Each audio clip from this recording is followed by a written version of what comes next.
What's up guys, Okan here, back at it with another video. Now, I know it's been a while since I've been behind the camera. I've been making a lot of gaming videos lately, so I've just been doing voiceovers here and there. But I did want to make this review for this movie, so let's just jump right into it. The DCEU, what a wild ride, right? Like, from Man of Steel all the way up to now in 2020, well, it came out last year, but 2021, we have Wonder Woman 1984. Like, there's been a bunch of pretty crappy movies sprinkled somewhere in the middle of that, but here I am on the interwebs reading all these reviews from people on Twitter and on Instagram and on YouTube, and I see people pretty much bashing this movie, and I'm just like, surely Patty Jenkins could recreate the lightning in a bottle that she did with the Wonder Woman movie that came out in, what, 2017? Surely this is not going to be a bad movie. Surely there's no way that this can be trash, right? Right? Wrong! I pretty much played myself going in confident, and I always do this. I always do this somehow. But anyway, let's get into the review, and let's just talk about everything that goes on in this movie. So Wonder Woman 1984 is directed by Patty Jenkins, just like the first film, and follows Diana Prince, or Wonder Woman, as she embarks on a journey to stop Maxwell Lord, a businessman who gains the ability to grant wishes and uses this for evil, as well as Barbara Minerva, a woman who is trying to prevent Wonder Woman from stopping Maxwell Lord, but for her own selfish reasons. So let's just get right into it. This movie was entirely too long. At 2 hours and 30 minutes? Are you kidding me? Why? There's no reason. It makes no sense to me why this movie was as long as it was. And on top of that, for it being as long as it was, there was a whole lot of nothing going on for a good majority of it. And I think a lot of that has to do with the script and the writing and the pacing. It just didn't feel good. Nothing in this movie felt remotely good in any capacity. Like, I just didn't enjoy my time viewing this. So this movie is set in the 80s, obviously, with it being called Wonder Woman 1984, and I did appreciate the brighter look of everything. Like, they didn't use that muted color grading that they did in the first movie to make it look like really gray and dark for the majority of it, and I did like that a lot. And with it being set in the 80s, that makes sense because it was all about brighter and more neon looking colors. But on top of that, kind of to put another negative thing that I found in this movie, they didn't really emphasize on this movie being set in the 80s enough, in my opinion. Like, we got a few jokes here and there, and yeah, we got the scene in the mall, and the mall is pretty much the only thing that makes this movie 80s, and obviously the outfits that people are wearing here and there, and the crappy wigs and things like that, but there wasn't enough emphasis on the time period that it was set in. I was expecting like some Stranger Things level incorporation of the time that they were set in to really like emphasize that this was going to be 1984. However, that didn't happen, other than Steve Trevor making a couple of jokes here and there and being used as the butt of the jokes. And speaking of Steve Trevor, let's get into that a little bit. Now, Chris Pine returns as Steve Trevor in this movie, and they pretty much like backtracked everything they did with his character. Like, he's used again as the butt of the joke. He's made to seem incompetent and kind of slow just with the way that he interprets things. And he wasn't like that in Wonder Woman, the first movie. He was very competent. He was quick-witted. He was a soldier. He had skills. And yes, he does fight in this movie still as well as he did the first time around. But just overall, I just feel like his character was like, they diminished him a little bit. And he was less fleshed out than he was in the first movie. Now that has nothing to do with the way that he acted. I mean, the way Chris Pine acted. Because his acting in this movie was exceptional. So let's get into a little bit of the acting. So like I said, on a positive note, the acting in this movie was done very well. Like, Chris Pine, like I said, he acted pretty well with what he was given. I don't think the script was very good again, but I do think that Chris Pine delivered another standout role for what he was given. and I did enjoy his performance a lot. Kristen Wiig, she did a hell of a good job playing the character that she played. We'll get into that in a second. Pedro Pascal, oh my gosh, his performance was through the roof. Like, he took it to 10. He was on, not even 10, he was on like 15 the whole time. Like, homie was really good throughout this movie. And I enjoyed his performance more than anybody. So he did an exceptional job. And of course, Gal Gadot, she did a good job as well, playing Diana Prince. Her character was a little more, she was dealing with things differently in this movie. Like, in the first movie, she felt very innocent and very naive to everything going on. In this film, she felt a little more well-rounded, and I did like that a lot. Her character was struggling with different things this time, struggling with loss, struggling with truth, coming to terms with things and not taking the easy way out. No spoilers, but that's just a couple of the themes in this movie that I saw, and through the acting you can see it as well. And I think Gal encompassed that really well in this movie. Alright, so let's get into the main, probably, if not one of the main issue that I have with this movie, which is this trope that happens in not every, but a good majority of comic book films. And I'm sick of it. I'm done. I'm fed up. I'm tired. Alright? I'm sick of them making a character be this timid, bumbling, neglected, oh, nobody sees me, everybody ignores me, I'm such a nerd, or I'm such a this, I'm such a that character.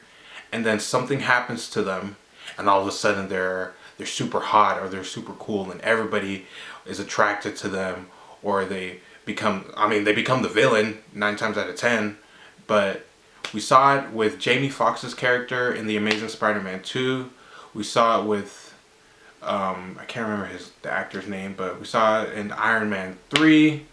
We saw it in Batman Returns. Like, and we saw it in this movie too. And it's played out. It needs to stop. They're killing it. Y'all killing me. I need to stop doing this. But I don't like seeing that, and I want it to stop because it's it's unoriginal, and it's just very played out, like I said. And stop it, please. Get some help. Stop it. Get some help. So action is another weak point in this movie. We don't get enough action scenes, and the ones that we do get, none of them compare to the No Man's Land scene from Wonder Woman 1, or the first Wonder Woman movie. And that's a little disappointing because you want the films to progress, obviously. So you want better action scenes overall, but we don't get that here. And for a film that's called Wonder Woman, we don't get enough Wonder Woman things until like the very end of the movie, and they didn't feel earned. Like, or they didn't, not that they didn't feel earned, but it just felt like they didn't expose us to her enough this time around. Like, we saw a lot of Diana, and her character isn't interesting enough to keep the movie going. So we should have seen more Wonder Woman. I feel like we should have got more action. Like, the action scenes that we did get felt very tame and far in between. And like I said, they didn't compare to the first movie. And the final fight with Kristen Wiig's character, spoilers if you haven't seen the trailers, she's Cheetah from the comic books, but her fight with Wonder Woman was very tame, very contained, very one-sided as well, and very short. And CGI was god-awful in it too. Like, I don't even want to get into how bad that looked. Like, Cheetah, it looked like Cats. Like that movie Cats, like that's what her character looked like. And I just not a fan of that at all. And I know it seems like I'm just bagging on this movie back to back, but I'm a big DC movie fan. Like, I enjoy those movies a lot. Like Batman vs Superman, I'll die on the hill saying it was a good movie. I know I'm the only one, sue me, but I really enjoy those movies, and I really enjoy all these movies. And it's like, this movie, another problem I had with it is that it just felt like there were no stakes at the end of the day. Like, there shouldn't have been another prequel, because we've seen Wonder Woman and Batman vs Superman, and we've seen her in Justice League, which are present day. So everything that happened in this movie, we knew at the end of the day things were going to be fine because she still shows up later on. It should have been a movie set in present day. You still could have had Cheetah, but you could have done something more along the lines of the comic book source material with her character, or with their characters overall. That's my personal opinion, but still, the stakes were not there in this movie. Like, and on another note, why would they introduce new powers in this movie if it's set in the 80s, before Justice League or before Batman vs. Superman? Like, I get it, one of the powers that they do set is, or that they introduce, is would be utterly useless in a fight against anybody, unless she, well, I don't want to spoil it, but it would be completely useless. But the other power would have been somewhat handy at certain times, or at least let us know that it's available for her to use in some capacity. Like, I don't get that personally. I understand for what they wanted to do, like the thing that they introduced, it was kind of fan servicey, and they were like, okay, let's just do this because it looks cool, or doesn't look cool, depending on how you saw that scene. But I didn't like it. I just don't. It didn't make sense to me. But back to the stakes. There are things that happen in this movie that there should be long-lasting repercussions in present day. Like, like I said, Pedro Pascal's character grants the ability or gets the ability to grant wishes, right? Without going into spoilers, people wish for things that have serious repercussions on multiple people and on the world as a whole. And things happen, but these wishes should have long-lasting effects on this movie universe. But somehow, everybody just forgets. Or everybody just pretends nothing happened in present day. Or it's just, you remember when so-and-so happened? I guess that didn't happen. Why? Why would you introduce these things and not have some type of repercussions? At the end of the day, it's just things didn't matter in this movie.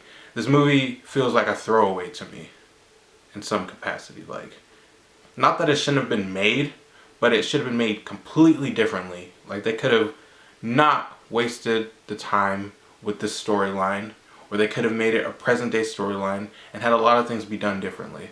That's what I feel should have been done. And I don't know, no stakes.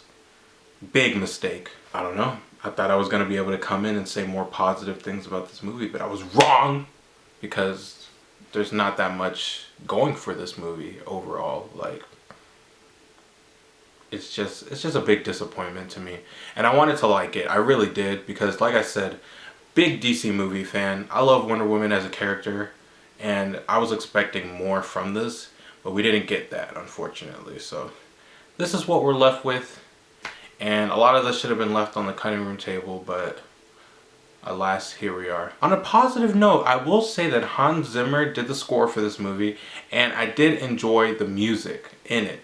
Even though there were some songs that were repeated from other DC movies, which I thought was weird, but his score was one of the highlights. And it's just unfortunate that he keeps getting assigned to movies, or he keeps signing on to movies, the superhero movies that aren't doing very well. It's like his score is being wasted to a degree, but I will say it was a positive note for sure. So shout out to Hans Zimmer, killing the game as always. So as a whole, Wonder Woman 1984 was a bit of a letdown. While there were good acting and there was a good score and there was just some good things sprinkled here and there, action could have been worse, but it wasn't that good.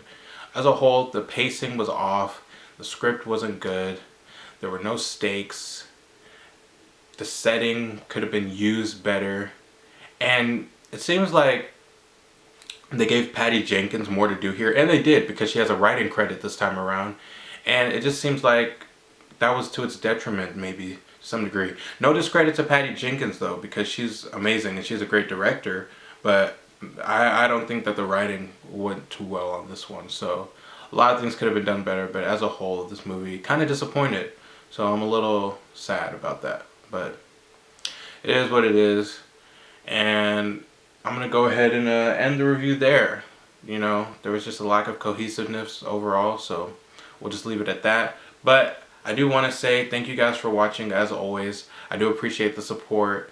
Gonna be making more videos soon. Let me know in the comments down below what you want to see from the channel. And yeah, so if you did enjoy this vid, go ahead and like, subscribe, and stay tuned to see what type of content I take on next. Later. Bye.